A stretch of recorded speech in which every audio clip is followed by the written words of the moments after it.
आप अगर खेती के अंदर लगातार हो रहे घाटे से परेशान हो, आपकी खेती के अंदर उत्पादन है वो मन मुताबिक नहीं निकल पा रहा है, या फिर आपकी खेती के अंदर जो लागत है वो लगातार साल दर साल बढ़ती चली जा रही है, आज के इस वीडियो के अंदर दी हुई मेरी कुछ मिनट की जानकारी आपके जीवन को बदल सकती है। इस वीडियो के माध्यम से खेती करने के ऐसे तौर तरीके बताऊंगा, खेती की वो बेसिक नॉलेज आप लोगों को मैं बताऊंगा, जिसको अगर आप अभी अपने खेतों के अंदर अप्लाई कर लेते हो तो अभी जो अपनी खरीफ सीजन के अंदर जितनी भी फसलें लगेंगी खेतों के अंदर, चाहे वो धान की फसल हो, सोयाबीन की फसल हो, मूंगफली की फसल हो, मक्का ज्वार बाजरे की फसल हो, या कोई भी वेजिटेबल क्रॉप हो, कोई भी सब्जी वर्ग की फसलें हो, उनसे आप एक तो बढ़िया उत्पादन लोगे। सबसे इम्पोर्टेंट बात, आपकी खेती के अंदर लगने वाली जो लागत है ना वो 50% तक कम हो जाएगी। आज की तारीख है ना, उसको नोट कर लीजिए, इस वीडियो को सेव कर लीजिए, और आगे आने वाले टाइम के अंदर जब आपकी फसल पक के तैयार हो जाएगी उस टाइम पर आप इन बातों को याद करोगे, आप बोलोगे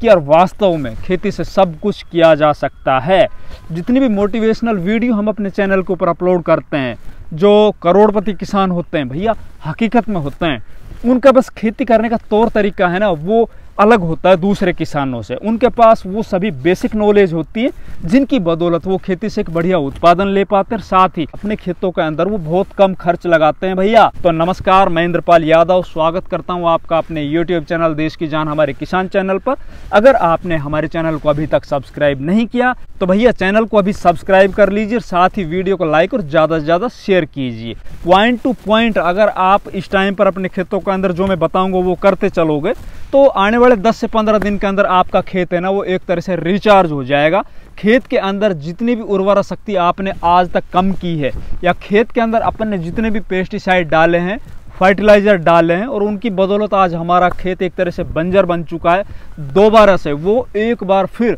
उर्वरा शक्ति से भर जाएगा, और आगे आने वाले जो 2-4 साल होंगे उनमें लगातार आपके खेत है ना वो ज़बरदस्त उत्पादन आपको देते रहेंगे। तो सबसे पहले अगर आपको खेती के अंदर कामयाब होना है तो भैया आपको खेती की बेसिक नॉलेज है ना उनकी ABCD समझनी पड़ेगी, तभी आप खेती के अंदर एक बढ़िया परफॉर्मेंस कर सकते हो और बढ़िया खेती से उत्पादन ले सकते हो और खेती के अंदर लगने वाली लागत को कम कर सकते हो। तो अपन बात कर रहे थे कि बेसिक नॉलेज में पहला पॉइंट कि अपन खेतों को रिचार्ज कैसे करें। पॉइंट नंबर 1, अपने खेतों की गहरी जुताई कर देनी भाई। अब गहरी जुताई क्यों करनी है, मैं बार बार आप लोगों को गहरी जुताई के बारे में बोलता हूँ भैया। गहरी जुताई गर्मियों के मौसम में जब लू चल रही हो, तापमान 40 डिग्री से ज्यादा हो, अगर आप अपने खेतों के अंदर गहरी जुताई कर दोगे, बड़े बड़े ढेले निकाल दोगे ना, जैसे कि ये देखिए मैं दिखाता हूँ आप लोगों को, ये खेत है, मैंने आज सुबह इसकी जुताई की है, एक बार सीधी जुताई की, एक बार आड़ी जुताई की कल्टीवेटर से, और इसके अंदर इस तरह के ढेले है ना वो मैंने निकाले। अब ढेलों के अंदर देखिए भाई पहला काम क्या हुआ, तो एक तो खरपतवार का सफाया हो गया इस गहरी जुताई से, दूसरा इसके अंदर जितने भी नेमाटोड वगैरह बीमारी थी उनका सफाया हो जाएगा। रही बात इसके अंदर जो भी फंगस जनित बीमारियां थी, जिन खेतों के अंदर लगातार सिंचाई होती है, जिन खेतों के अंदर लगातार नमी बनी रहती है ना, उनके अंदर एक तो अनवांटेड खरपतवार जैसे कि नागर मोथा है, दूब है, इसके अलावा नेमाटोड है, इसके अलावा उसके अंदर जितने भी फंगस जनित बीमारियां हैं ना बहुत ज़्यादा पाई जाती है, उनको खत्म करने का ना सबसे बड़ा माध्यम यही है कि आप मई और जून के महीने में गहरी जुताई कर दीजिए। इसके अलावा गहरी जुताई का फायदा देखो, अगर आप अपने खेतों के अंदर लगातार इन खादों का प्रयोग करते आ रहे हो, DAP का, सिंगल सुपर फॉस्फेट का, या इस तरह के जो खाद होते हैं के अंदर जो गैस होती है उनको तो ये पौधे ग्रहण कर लेते हैं, बाकी इनका जो बचा हुआ अवशेष है वो आप भी समझ पा रहे होंगे सीमेंट की तरह होता है, ये वो जमीन के अंदर पड़ा रह जाता भैया, वो एक तरह से फिक्स हो जाता ऊपर, और साल दर साल अपन इनका जो लगातार प्रयोग करते जा रहे हैं तो एक तरह से हमारे खेत के अंदर सीमेंट की मात्रा है वो बढ़ चुकी है, और खेत है वो हमारी ऊपरी सतह से लगभग 1 फीट नीचे बिल्कुल सीमेंट की तरह एकदम टाइट हो चुकी है, जो लेयर है वो एक तरह से पत्थरनुमा हो चुकी है। जब अपन जुताई करते हैं, चाहे एहरू से करें, कल्टीवेटर से करें, तो 1 फीट तक ही जुताई हो पाती है। इसके अलावा जो एम्बिप्लो वगैरह लगाते हैं वो भी 1 फीट तक ही करती है, बाकी 1 फीट के नीचे की जो ज़मीन है ना वो एक तरह से पत्थर बन चुकी है। अब उस लेयर को तोड़ना बहुत ज़रूरी है,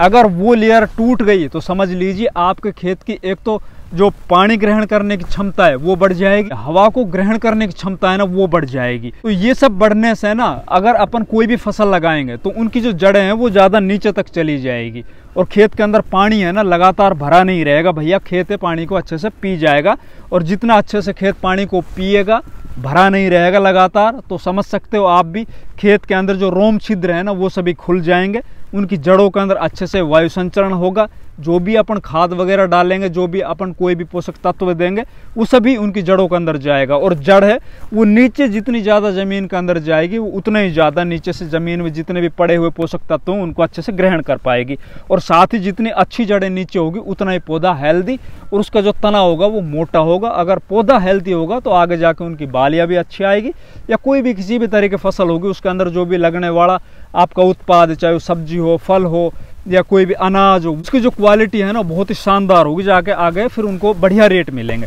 तो भैया अपन को इस टाइम पर पहला काम करना है, अपने खेत की अच्छे से गहरी जुताई करनी है। फिर बात करते हैं पॉइंट नंबर 2, अपने खेत के अंदर ऑर्गेनिक कार्बन की मात्रा को बढ़ाना है अपन को। उसको बढ़ाने के लिए अपन को एक काम करना होगा, जितने भी हमारे फसल के बचे हुए अवशेष होते हैं ना, जिस तरह से देखो भाई मेरे इस खेत के अंदर हमने सरसों की बुआई की थी। अब सरसों जब हमने थ्रेशरिंग की उसके बाद जो बचा हुआ सरसों का भूसा है, सरसों का जो वेस्ट है ना, वो ये रखा हुआ भैया आप देख पा रहे होंगे। इसको अपन पूरे खेत के अंदर अब फैला देंगे। फैलाने के बाद इस खेत की जुताई कर देंगे, धीरे धीरे ये डिकम्पोज हो जाएगा। अगर आपने अपने खेतों के अंदर अभी गेहूं की कटाई की, गेहूं की कटाई करने के बाद या धान की कटाई करने के बाद हमारे देश के अंदर किसान क्या करता है, वो उनके अंदर आग लगा देता है भैया। जो भी बचे हुए वेस्ट होते हैं ना, जो भी पराली होती है, आग लगने से ना भैया एक तो आपके खेत का जो ऑर्गेनिक कार्बन है ना वो खत्म हो गया, साथ ही खेत की जो ऊपरी सतह के ऊपर जितनी भी ताकत थी ना वो भी आपने जला दी। तो ये काम नहीं करना है भैया। अपन को हमारे खेतों के अंदर जितने भी ये वेस्ट होते हैं ना उनको अपने खेत के अंदर ही दाब देना है जुताई करके। हाँ, आप ये कर सकते हो कि उसको जल्दी गड़ाने के लिए आप अपने पूरे खेत के अंदर 1 एकड़ जमीन की बता रहा हूँ मैं आप लोगों को,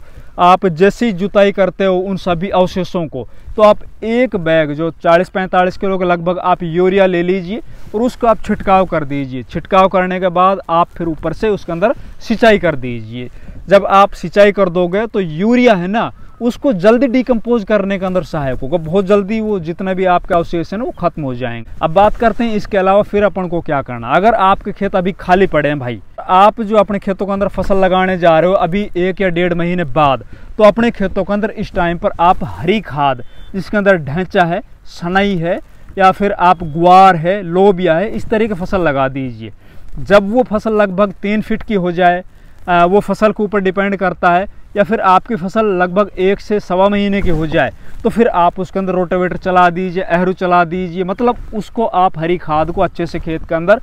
रोटेट कर दीजिए, मिला दीजिए मिट्टी के अंदर। फिर देखिए भैया आपके खेत की जो ताकत है ना वो ग्रीन मैन्योर जैसे तब्दील होगा आपके खेतों के अंदर। तो जितने भी आपने अपने खेत के अंदर आज तक खाद डाले थे, पेस्टिसाइड डाली थी, आपके खेत की अगर पीएच खराब हो चुका है तो उसको वो सेट कर देगा, एकदम लेवल के ऊपर ले आएगा। भैया खेत की जुताई करने के बाद आपको क्या करना है, देखिए आपको अपने खेत की मिट्टी और पानी की जांच जरूर करानी है। मिट्टी और पानी की जांच अगर आप करा लेते हो तो आपको पता चल जाएगा हमारे खेत के अंदर किस खाद की, किस पोषक तत्व की डेफिशिएंसी मतलब कमी है या फिर अधिकता है। तो भैया जैसे अपन डॉक्टरों के पास जाते हैं ना, जब कोई बीमारी हो जाती है तो डॉक्टर भी बगैर खून की जांच किए हुए कोई दवाई नहीं देता है। देखिए कोई भी फसल लगाने से पहले ना अपन को अपने खेत की लेवलिंग जरूर करा लेनी है। क्या होता है कि बहुत से किसान या बहुत से खेतों के अंदर अपन देख रहे होते हैं कि खेत के जो चारों कोने होते हैं ना वो ऊंचे होते हैं और खेत का बीच होता है वो नीचा होता है। तो जब अपन सिंचाई करते हैं तो बीच के अंदर पानी भरा रहता है और चारों साइड खेत के कोने होते हैं ना वहाँ पर सूखा होता है